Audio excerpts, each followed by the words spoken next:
preparing those. And at this moment right now. yes. So personally, I think you'll fail. Sorry. Everybody, please welcome Lucas with his TPA speech.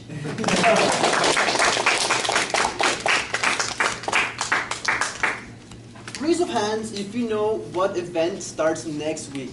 Next Thursday, exactly. One of the largest events in the world is taking place in Russia. Can you tell us what it is? Anyone? Oh, The World Cup starting next year. Whether you like football, yes, football. Whether you like it or not, you cannot decline that it is one of the most popular events in the world. Last World Cup, 3.2 billion people watched the games. That's 100 times the population of Canada. Almost half of the world watching one event. So I know Canadians don't usually make it, but you gotta understand, it is a pretty big deal. And for me, growing up in Brazil, it was a huge deal. The World Cup meant I don't have to go to school. Classes are canceled. Wow. If you go to work, you get a very long lunch break or start later. When again, it's a good time to hang out with your friends. I mean, you can go to the firefighters at 11 a.m. apparently, get a beer and watch the game. But I'm not here today to give you a big hype about the World Cup. I'm here to tell you about one person that has been involved in several World Cups that really inspired me as a kid.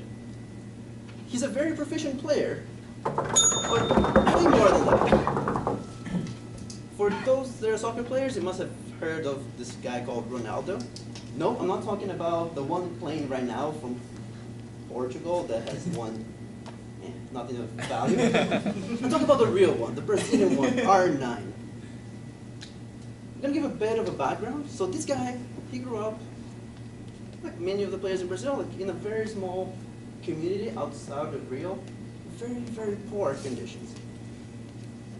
But naturally, he was very talented, and he actually made the cut to play in one of the largest teams in the country. That was a big but. He had to take 4 buses to get to training every day, and considering he was in the junior team, he couldn't even afford to pay for those buses.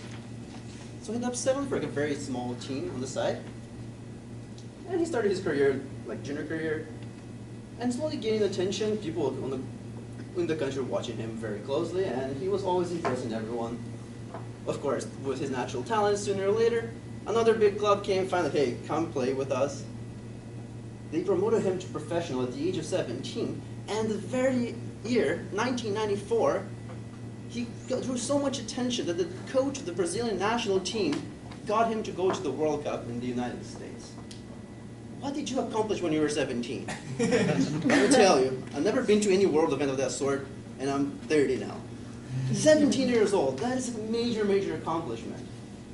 Unfortunately, he didn't really play. He didn't really have a chance. He was too young at the time. The coach thought, okay, let's have him on the team, but I don't know if I can really trust him. Nevertheless, he became world champion.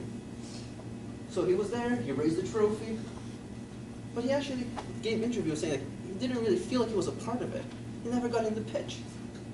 So he felt like he needed to accomplish something like that, but with his own merits.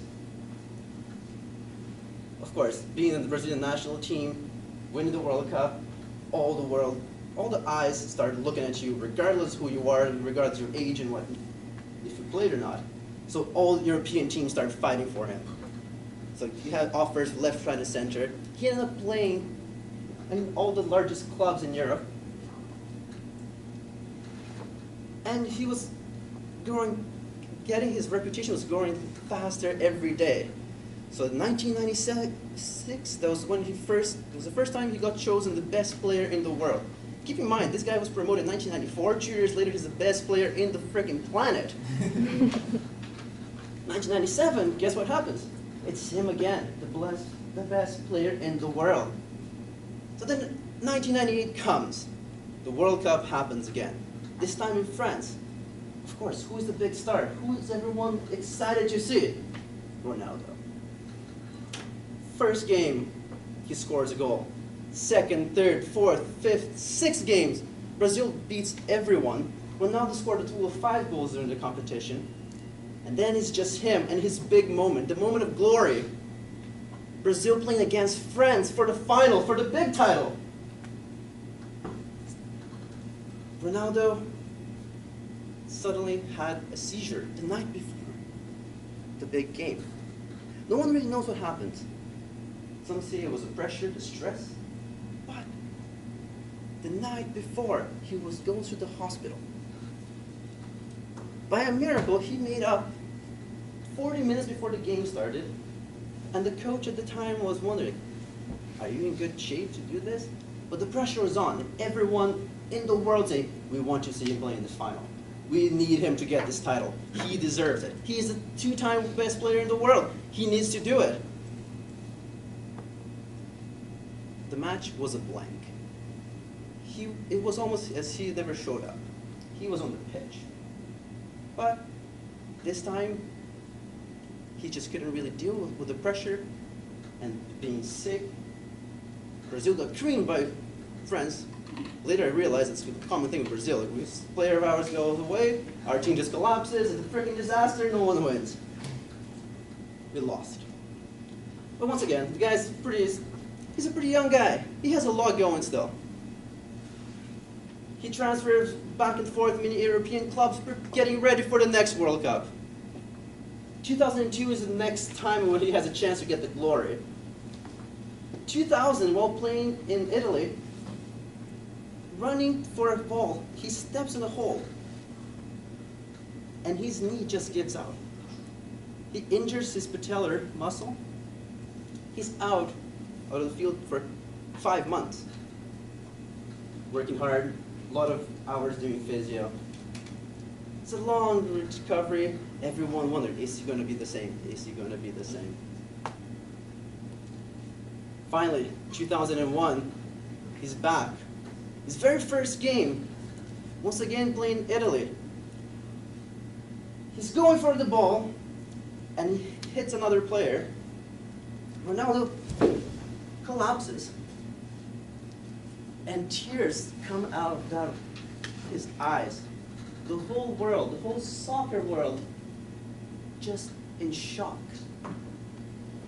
He once again injured the exact same knee, but this time was a much worse injury. Instead of 5 months recovery, we're talking about 15 months. And of course, World Cup's coming 2002. In a gesture of faith, the Brazilian national coach decides to give him a chance, even though he's just coming out of rehab in 2002, Korea and Japan. What once was this person, where everyone was very hopeful that he's going to be the best player in the world once again, now everyone's looking at him with skepticism. No one thought he could do anything. There's not a chance you're going to come out of such an injury into the World Cup and perform well. I'll never forget 2002. Ronaldo scored a total of 6 goals in 6 games. Then we played the almighty Germans in the final. On one side, Ronaldo, the guy who everyone thought was out of shape, that never had a chance to come back. On the other side was this guy named Oliver Kahn. This huge, tall, wide, the goalkeeper of the German team. He was actually in line to be chosen the best player in the world for that year. No, I don't think, if you've ever seen Oliver Kahn, I think the reason why he's so good at being a goalkeeper is not just his size alone.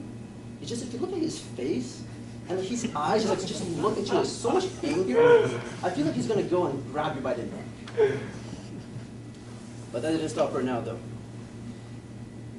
30 minutes into the game, pulls to one side, scored. Just him and Kahn. Shortly after, he scores his second goal. Despite being injured, having no faith, he raised the title finally. And it taught me a variable lesson. Never give up on your dreams. Don't listen to what people say. Do your best and you'll accomplish what you got. But thank you very much.